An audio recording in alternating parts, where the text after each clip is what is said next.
ঈসা নবীর উম্মত কই আমার নবীর দাম বেশি, এবার ঈসা নবীর উম্মত কই তোমার নবীর যে দাম বেশি কেমনে বেশি? আব্দুল কাদের জিলানী এক মতে শহীদ কাজ করলেন, কই তোমার নবীর দাম বেশি কেমনে বেশি? কই আমার নবীর দাম বেশি একটা মাত্র কারণে, আমার নবী আছে চতুর্থ আসমানে আর তোমার নবী আছে মাটির নিচে, ওই দিক দিয়ে আমার নবী তোমার নবীর চাইতে দামি। আব্দুল কাদের জিলানী কই ঈসা নবীর উম্মত তোমার নবী যদিও আছে চতুর্থ আসমানে, আমার নবী যদিও আছে মাটির নিচে, কিন্তু সবচেয়ে উপর হলো আরশ মহল্লা। আমার নবী আরশ মহল্লাতে গেলেন রজব মাসের 26 তারিখ দিবাগত রাতে, আমার আল্লাহ তার হাবিবকে আরশ মহল্লায় নিলেন।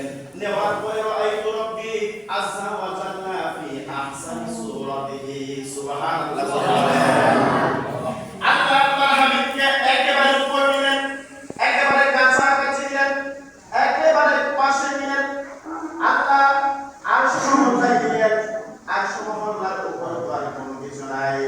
আব্দুল কাদের জিলানী কয় আমার নবী আমার একজন নবী আরশ মহল্লায় গেলেন, এরপরে ওখানে থাকতে চাইলেন না, একমাত্র উম্মতের মায়ায় ইদ্রিস আলাইহিস সালাম জান্নাতের বারিন্দার মধ্যে গেলেন। যাওয়ার পরে সত্য দেখে আর উম্মতের মায়া ভুলে গেছে, জান্নাতের বারিন্দার জন্য আসে নাই।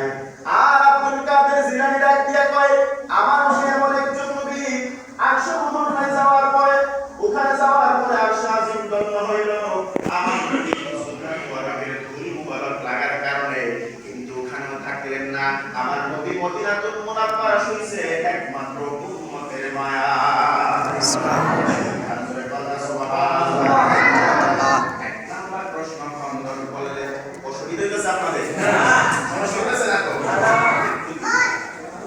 এক নাম্বার প্রশ্ন খণ্ডন করলেন। দুই নাম্বার প্রশ্ন, আমার নবী এমন একজন নবী, আমার নবী আছে চতুর্থ আসমানে, কিন্তু আমার নবী কিয়ামতের আগে আসার সুযোগ আছে, তোমার নবী তো আসার কোনো সুযোগ নাই। আব্দুল কাদের জিলানী কয় তোমার নবী যদিও আসার সুযোগ আছে, কিন্তু আমার নবীও যদিও আসার সুযোগ নাই, কিন্তু নবী হইয়া তোমার নবী আসতে পারবে না, তোমার নবী দুনিয়াতে আসবে আমার নবীর উম্মত হইয়া।